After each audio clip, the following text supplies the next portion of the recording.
मेरे प्यारे दोस्तों, भाइयों और बहनों, आप सबका राधा कृष्ण भक्ति ज्ञान चैनल में स्वागत है।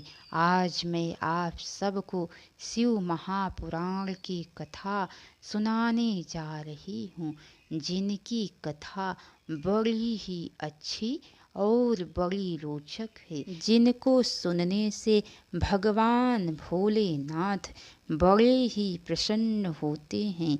तो बोलिए, विघ्नहर्ता गणेश भगवान की जय, उमापति महादेव की जय।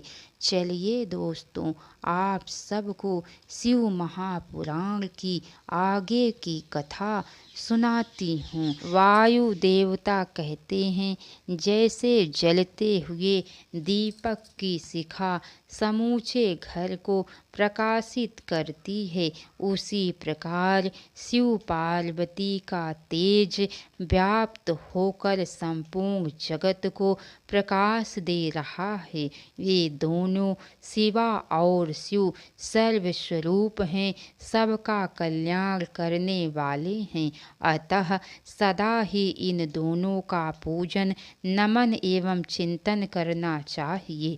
श्री कृष्ण, आज मैंने तुम्हारे समक्ष अपनी बुद्धि के अनुसार परमेश्वर शिव और शिवा के यथार्थ स्वरूप का वर्णन किया है, परंतु यह नहीं मान लेना कि इन दोनों के यथार्थ रूप का पूर्णता वर्णन हो गया। उपमन्यु कहते हैं, यदुनंदन, यह चराचर जगत देवाधिदेव महादेव जी का ही स्वरूप है। प्रणव की महिमा, शिव साक्षात परमात्मा हैं, वे नित्य परिपूर्ण है।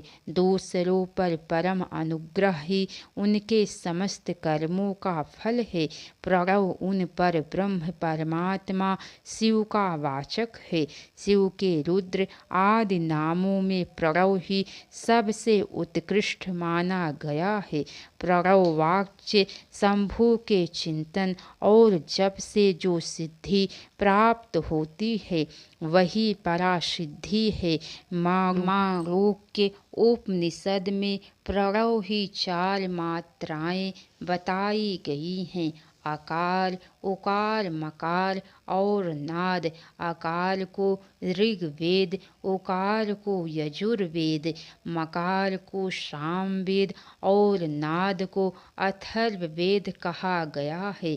आकार सृष्टिकर्ता ब्रह्मा है, उकार पालन करता श्री हरि है, मकार संहार करता रुद्र हैं, नाद परम पुरुष परमेश्वर हैं, वह निर्गुण एवं निष्क्रिय शिव हैं। इस प्रकार प्रणव अपनी 3 मात्राओं के द्वारा ही इन तीनों रूपों में इस संपूर्ण जगत का प्रतिपादन करके अपनी अर्धमात्रा नाद के द्वारा शिव स्वरूप का बोध कराता है।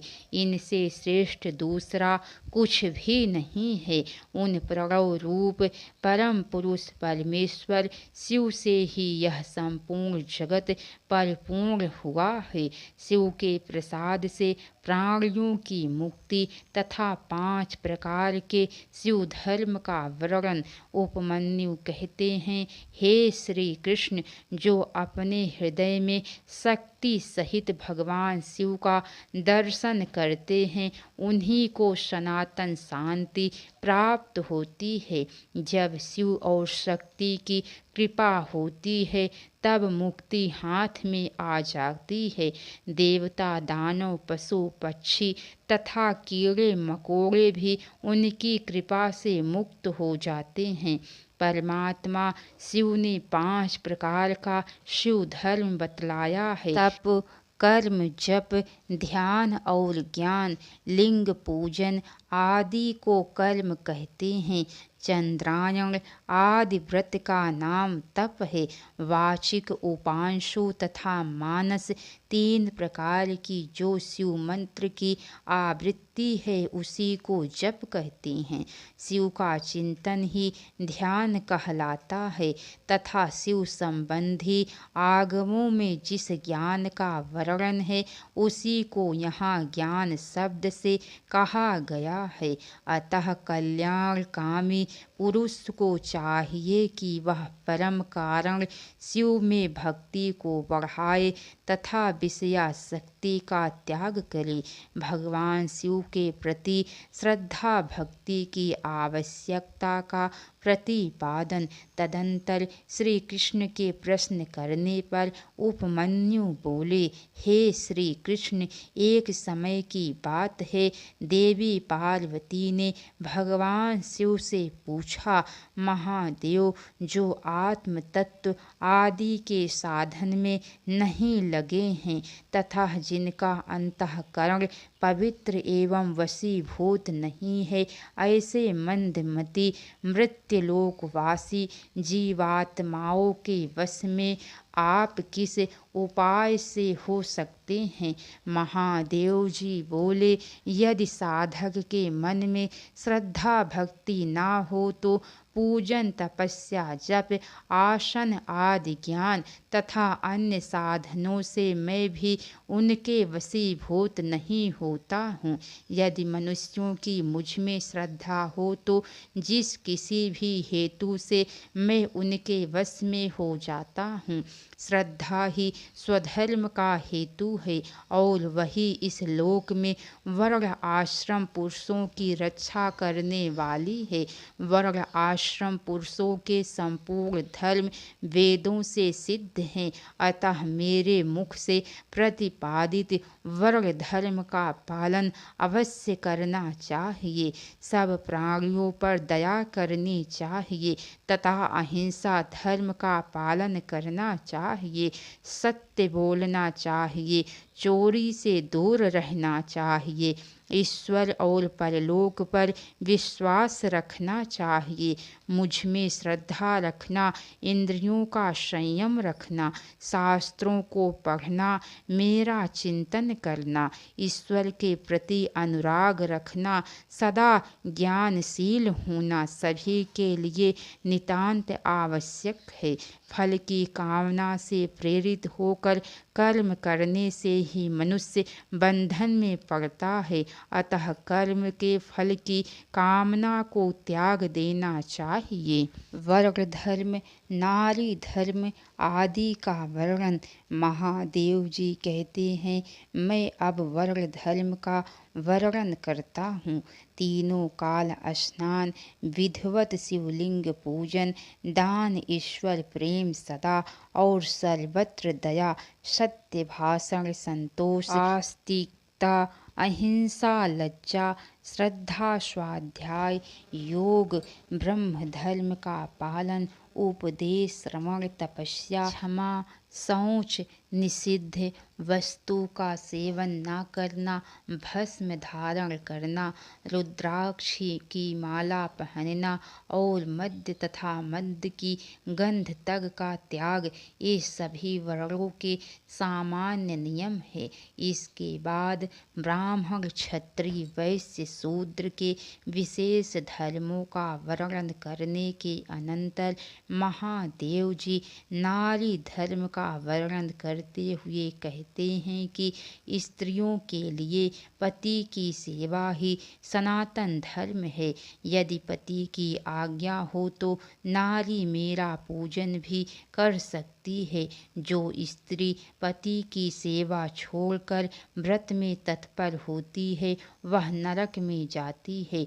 इसके अनंतर भगवान शिव विधवा स्त्रियों के सनातन धर्म का वर्णन करते हुए कहते हैं कि व्रत, दान, तप, शौच, भूमि शयन, केवल रात्रि में ही भोजन तथा ब्रह्मचर्य का पालन, भस्म अथवा जल से स्नान, ज्ञान शांति मौन क्षमा विधि पूर्वक सभी जीवों को अन्न का वितरण एकादशी आदि पर्वों पर विधिवत उपवास एवं मेरा पूजन ये विधवा स्त्रियों के धर्म है।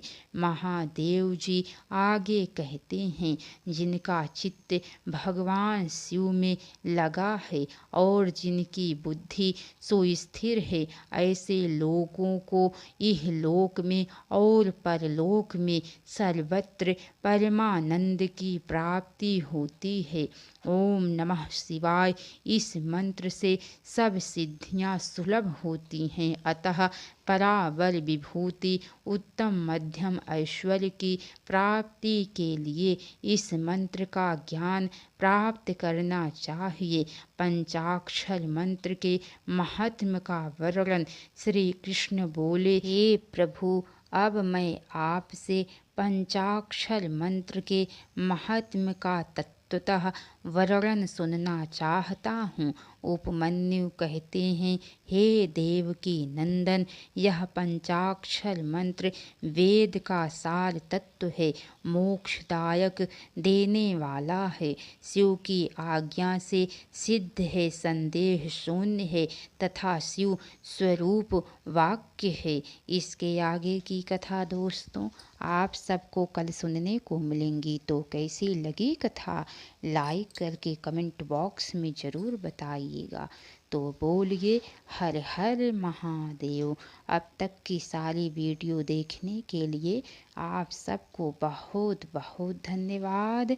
राधे राधे दोस्तों कथा में जहाँ कहीं भी कुछ भी गलती हुई हो तो उसके लिए आप सब क्षमा कीजिएगा। इसके लिए मैं बारंबार क्षमा मांगती हूँ। तो बोलिए दोस्तों राधे राधे।